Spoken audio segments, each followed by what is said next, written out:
Tree. Oh, wow. That was, I said tree instead of Cheap Trick by Dream Police there. My name's Jake on the Breakfast Date here. And you're joined by Small Biz Matters with Alexi and myself. And hey, she's got her cranky face on. Go on, just say it. She's got her cranky face on after that very belligerent announcement before I arrived in. I'm not emotional. I'm just annoyed. Oh. Okay, that's an emotion, I'll admit. Okay. Well, this morning on Small Biz Matters, so I can get off the topic, we're talking about the importance of staff manuals, which Alexi knows quite a bit about. I do. This usual. is my expertise. I'm very excited. I always get excited about processes manuals, as you all know. But look, you know, HR, it's such a head case for most businesses, and that's why they avoid it. They never get round to the ultimate form of outsourcing, which is actually hiring your first employee. But, you know, there's some not so new rules about the requirement to pay super to contractors. Yes, you heard me. If you've got a contractor out there and they are earning and they're working for you, don't worry about the 80-20 rule. If they're working for you at all, you must pay their super. 2 payments, one for the invoice and one for the super. If you need more information about that, jump onto the ATO website just to find out what the rules and regulations are, because there are so many small businesses out there who are outsourcing to contractors and not paying their super correctly. Very, very bad. Anyway, so talking about HR and hiring, sometimes you might as well take the plunge and find the right person for the job instead of just paying contractors plus their super. You might as well bring someone on board. Yeah, you've got the added bonus of entitlements, annual leave and sick pay, but it's an important factor. You do have to consider all the costs that are involved with the contractor as well as an employee. So we're not even going to try and take you through the minefield of the dreaded interview process.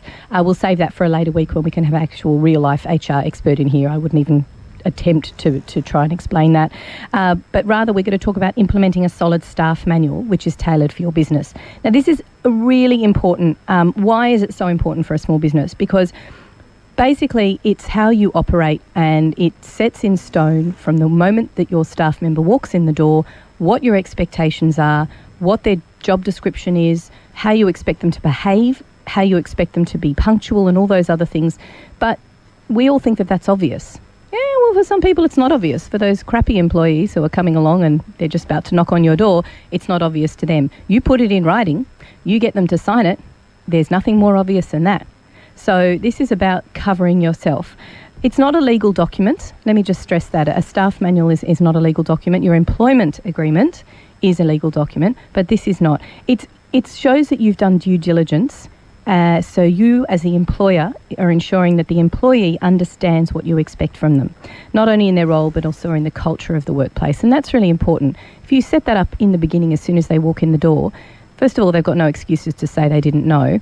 But secondly, it builds a culture. It helps them as soon as they walk in to understand that, yes, you expect them to be nice to one another and you expect them to treat each other civilly and also to treat your clients in a certain way. So today we're going to go through what the basics are for a staff manual, what really there should be included, and then how to implement it properly in your workplace. So, Jake, this is a really important topic, because I don't think, okay, so say, for example, where you work now, not sort of naming any names, but do they have a staff manual? Did you walk in and sign anything? No, I did not. Okay, and I want you guys out there to ask yourselves as small business owners, do you have this in place? And I bet you 99% of you don't. And through today's program, you're going to understand why it is so important, not only for building a good culture of a workplace and employees working well together, but also to cover yourself. So many of the employment laws, from what I've experienced, again, I'm not anybody who has any legal qualifications, they are very skewed to the employee. And what you need to do is take some of that power back into your business so that you've shown due diligence, you've done your best to explain the expectations, and you've got them to sign off on that.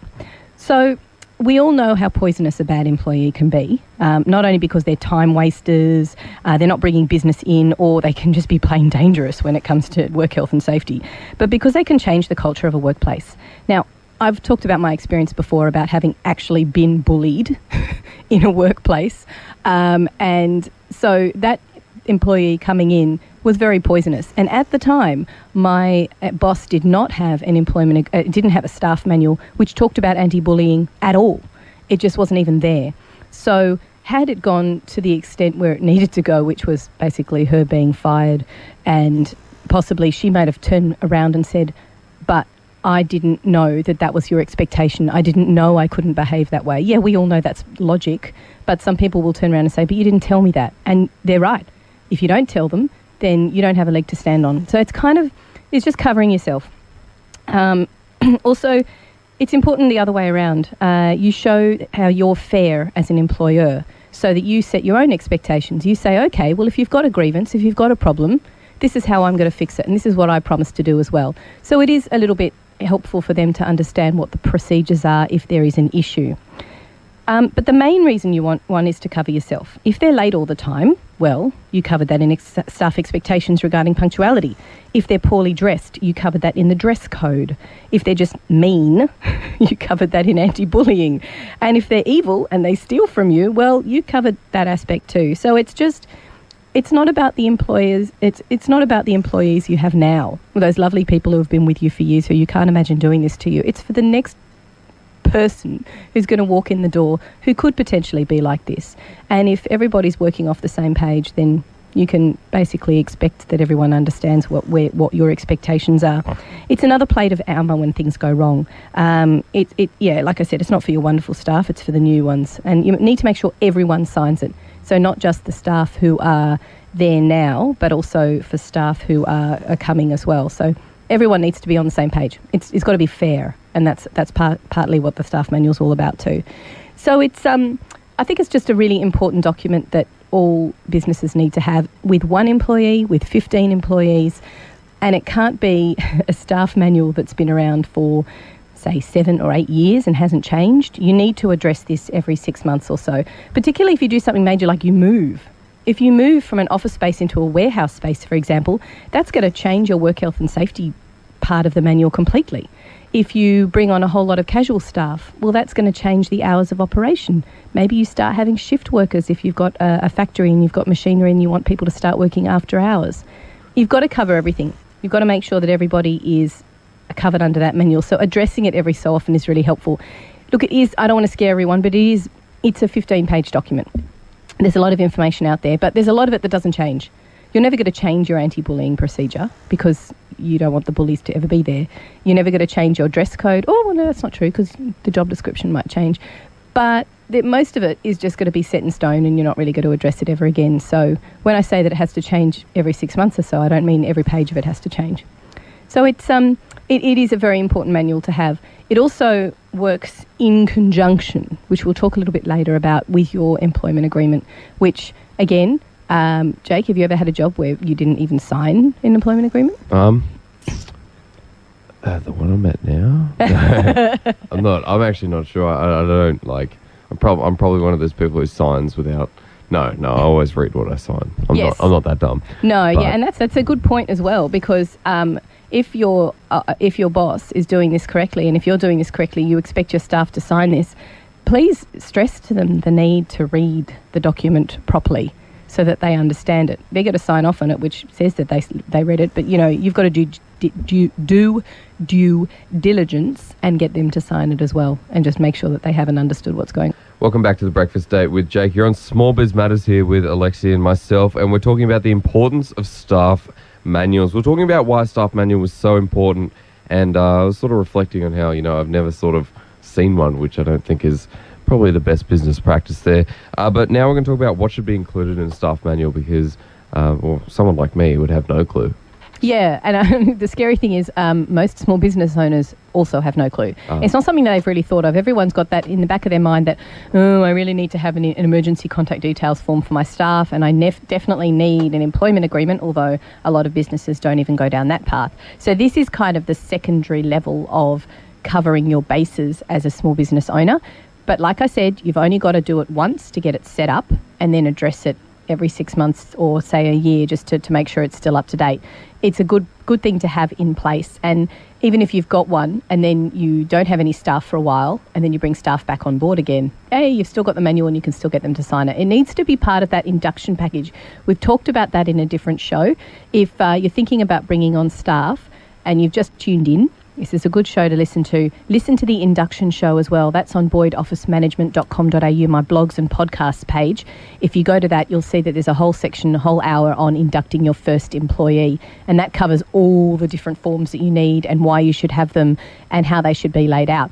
Now, I'm going to do a plug, Jake. I'm going to plug myself. Got the plug. You've got the floor. Again, I am a sponsor of my own show simply because then I don't feel guilty about saying my business name all the time. You yourself and I, it's all right. But I wanted to let you all know that this is something that Boyd Office Management Services do. We can produce these manuals for you and we can make sure that they're tailored for your business. Okay, that's it. That's all I'm saying. Now, I'm also giving you lots of tips and tricks to do it yourself today as well. Yeah, it's a fair, like quid pro quo or whatever. Just while we're on that, how long have you been doing manuals then, if you can do staff manuals? Well, the last position I had was an office manager, and why I consider myself a bit of an expert is because before that I was a teacher. So I'm quite content to talk to small business owners and go, look, you're doing this wrong, you're doing this wrong, you do this wrong, this is what I suggest, this is how you do it, and using that sort of softly approach rather than here, buy this from me. I don't like just going, and I don't think anybody who's a consultant should walk into someone and go, do this way. You've got to work within the business and how they do it. Or variable. That's right. And if as an office manager, basically every business should have one. In a perfect economic world, when you're growing, you need to have someone who's in charge of your admin to take all those problems away. And the company I previously worked for went from 4 employees to 20 staff.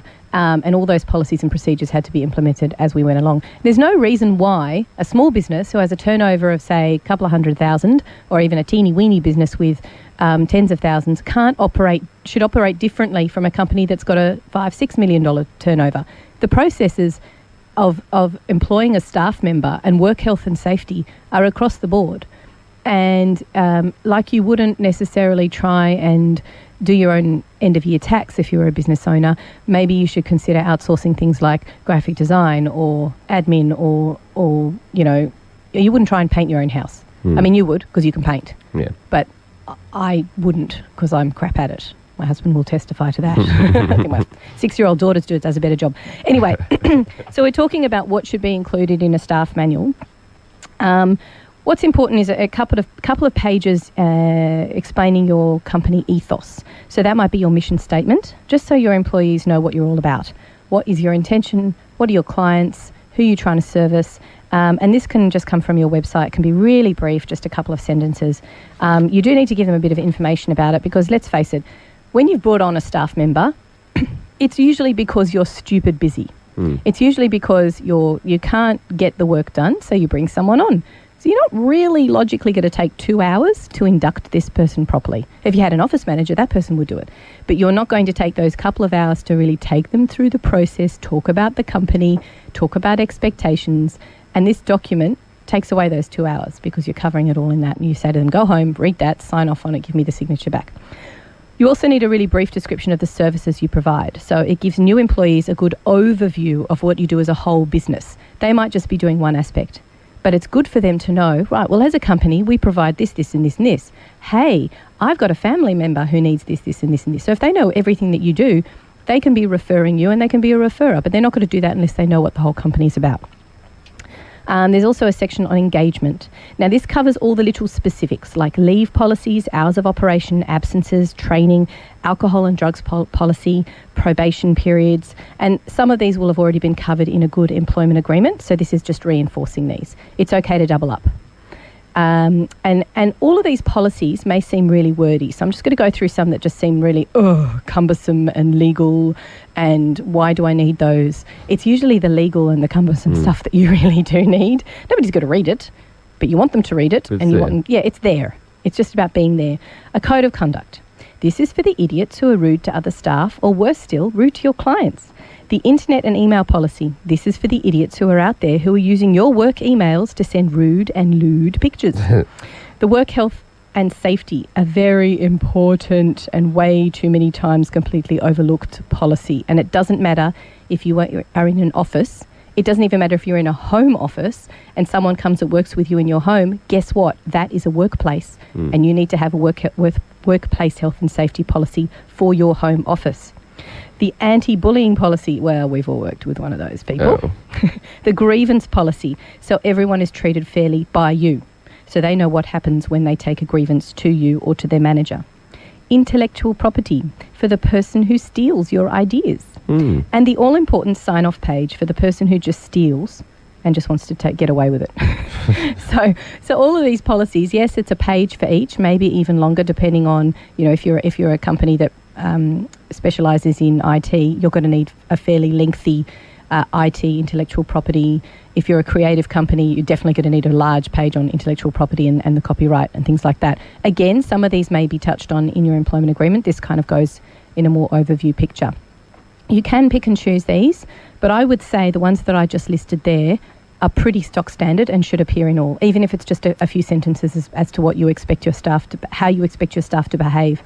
There's a number of companies I've been doing this manual for, and a number of them have said, look, I'm just sick of people being late. I'm sick of people turning up work late. And I've given them warnings. I said, well, have you written the warnings down? Did they sign something to say that they were expected to arrive at that time? And these are the people who don't even have employment agreements. So the employee actually has every right to stand up in, the fair trading court and say, nobody told me I had to be there at 7. That dude can't prove that I had to be there at 7. Was that proving negligence or something, or just, proving that, what do you call it? Well, you've got your 3 strikes and you're out rule, and everybody has to adhere to certain, everyone has to treat their employees fairly. But again, the employee needs to know what the expectations are, and they can turn around and say, I didn't know, even though you've been saying till you're blue in the face, because you haven't had it written down and they haven't signed it. So it's really important, again, that they sign off on all this information. Now, the back page, a little segue there, the back page is the most important page of the entire document. You have to make sure everyone signs that page, every single one of your employees and your contractors. Now, I haven't mentioned this yet. Contractors, they can also be bound by, not bound because it's a legal term, but they can also have an understanding of your policies and procedures through this staff manual. They can also receive one electronically, so we're saving the environment, and then they can sign the back page and give it to you. Look, contractors are still subject to code of conducts because they're still interacting with clients. They're still, they might even have access to their own email address within your company. So all of these things, they need to understand how to behave, or what your expectations are. And I know a lot of people are sitting there going, oh, come on, everyone knows how to use an email address and what not to do. Yes, but they can play dumb and say, I didn't know what to do because you didn't tell me. And this, again, is covering yourself as an employer. But the most important thing, of course, is making sure everybody reads and they can access it any time. So if you put it in an email when they start and you give them a PDF and you say, please read this version but sign the back page, only print out the back page and give it to me to put in your employment. And if you ever need to see this again, please email me and let me know that you want to read it.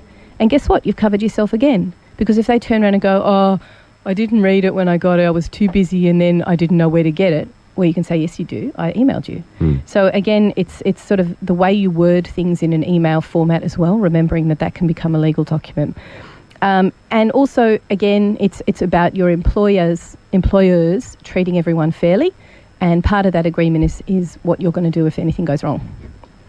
So it's it's an important piece of paper. A bit scary, like someone could probably, go to court and say, oh, I didn't see that or whatever, and you're like, oh, crap. I think every small business owner out there can tell a horror story of an employee who just was not only a bad employee, but and took them to the cleaners. Everybody knows someone who's been taken to a cleaners by an employee. Hate getting taken to the cleaners on Triple H 100.1 FM. We're talking all things importance of staff manuals. When we come back, we're going to talk about how to use a manual effectively on Triple H with Small Biz Matters. This is Jake and Alexi. This is Pretty City and Roll On, and we'll be back with you after this.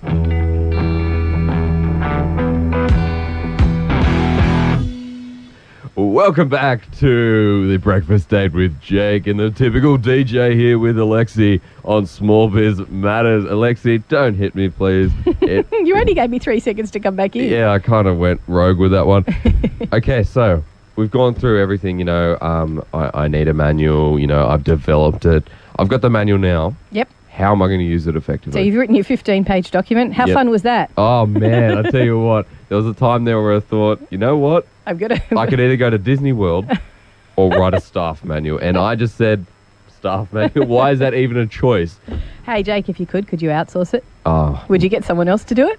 No. Why? Because it's such fun. It's such fun.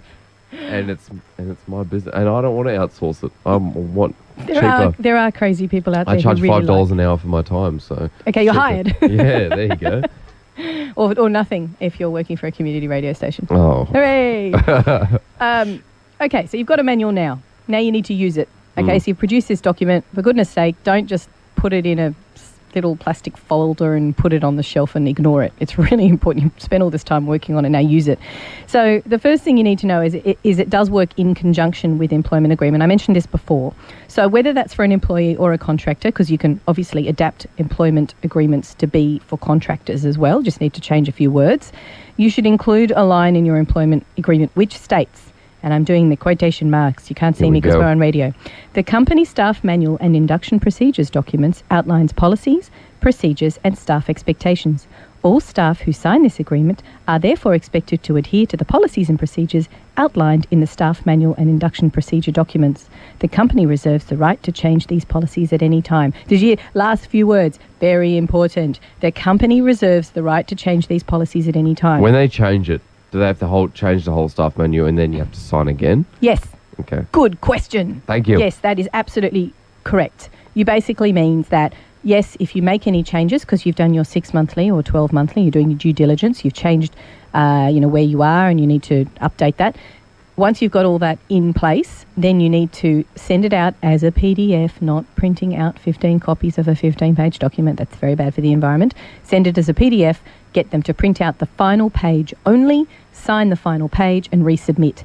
Also very important is never allow your staff members to sign anything without putting a date on it. Pointless. They could be signing the same document again. Again, they could turn around and go, oh, but I thought I was signing, I'd only signed that once and I don't know what that other one is. When they put the date on it, that's exactly it. It has meaning because it relates to an email that you sent with that updated document. So make sure it's got a date on it as well. Everybody out there who's got even one staff member should have a locked, and this is very important because it is a confidential information, what I would expect to see as an office manager in a well-organised business, if they've got an employment file for an employee, I would expect to see a signed back copy of their staff manual, a signed copy, the original of the employment agreement, which they signed in the beginning. Any changes, a lot of businesses say after 3 or 4 years will update their employment agreements. They'll go through the whole legal process and change it. If you change your employment agreement, everyone must re-sign it. And then again, you have a secondary copy. So you've got the first and secondary copy.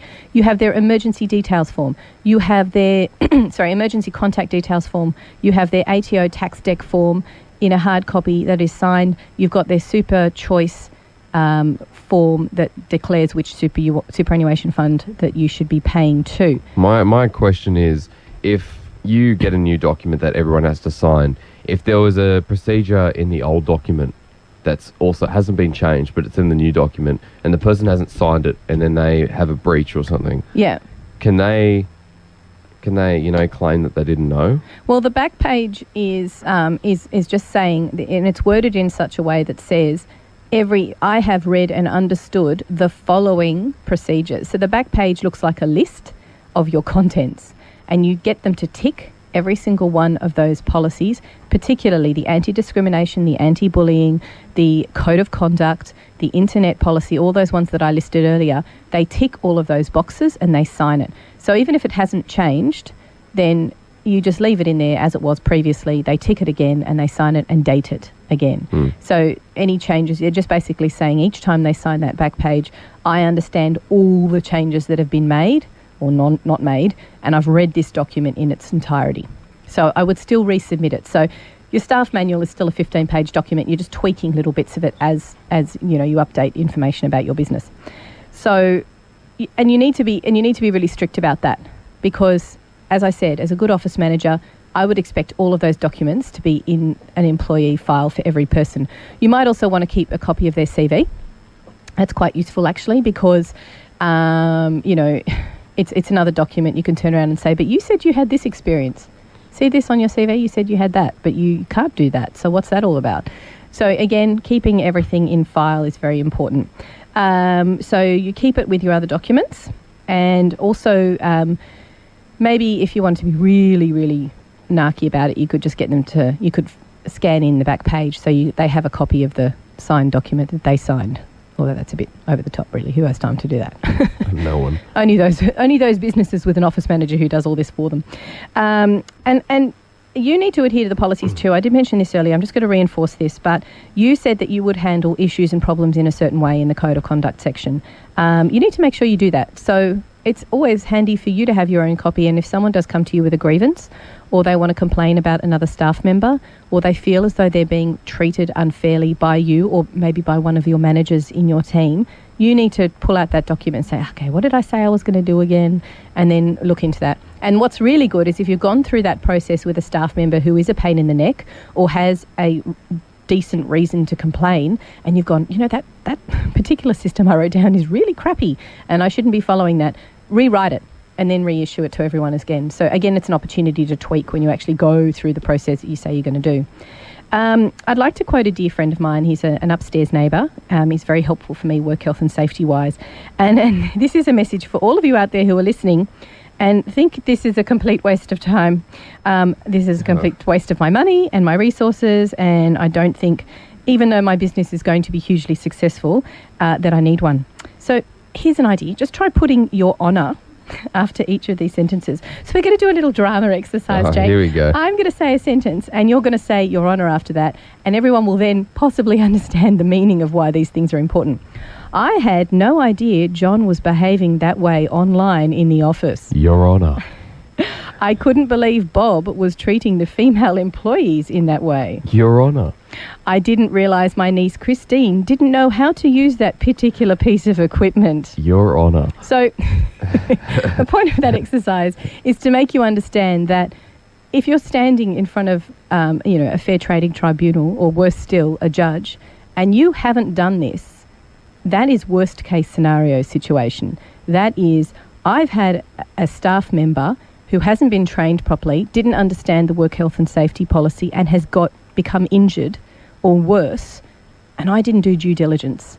This is all the stuff that's covered in your staff manual. And anyone out there, and I'm not just talking about the tradies, and I'm not just talking about people who work with construction equipment and who have, deadly force on their workspace every single day. A workplace can be deadly, even in an office environment. An overloaded power board can electrocute someone.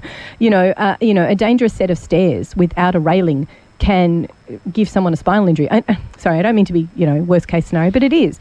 You need to cover yourself. And if you've got these things in place and they've signed it and they've said that they understood and they still act like an idiot, then you can kind of say, well, I did do due diligence. I did my best as an employer. This is what I've tried to do. And remember that these documents are an opportunity to open up the lines of communication with your staff. They may go, I've got a spare hour. I think I might go away and read that staff manual when I go to bed. Hang on a second. He didn't mention this piece of equipment that is new. We just bought a printing press, and anyone can get squashed in the printing press if they don't use it properly. He hasn't added it to the work health and safety manual. So that might be where you sort of say, oh, okay, your staff member's given you an opportunity to update it. And then you can go, great, can you write that bit for me? And then we'll include it in the manual and send it out to everyone. But let me say as well, don't get confused with a staff manual versus an operations manual.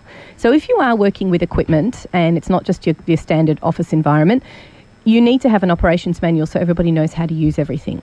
So I'm working with a client at the moment who's a plumber, fantastic dude, lovely plumber, and he's also developing an operations manual so that he has a checklist that he can go through and say, this is how you use each piece of equipment. Now, he knows how to use that piece of equipment, and his managers do, and his staff members with more experience. But if he's going to bring on an apprentice, then he's got that checklist that he can go, right, I've talked about that, I've talked about that, I've talked about that. I've made sure I've covered all my bases with that. Now, that's an operations manual. It can form part of your staff manual or be a separate document, but the how-to is in operations. The what I expect from you, and this is how our business operates, that's in a staff manual. So don't get the two confused. All right, so that's all we've got time for staff manuals. So if you were to write a staff manual for me, Don't laugh Expectations. at that. What would I do for you? Well, give me a job, like a job title. Or Okay, something. let's say I work at Bunnings. You work at Bunnings. Okay. So obviously Bunnings would have the typical staff document that talks about the code of conduct, how you're expected to work with clients. It's a big organisation, so you have to deal with other staff members and, of course, people who walk through the door. Everybody who works there is a customer service agent. They will be expected to dress a certain way.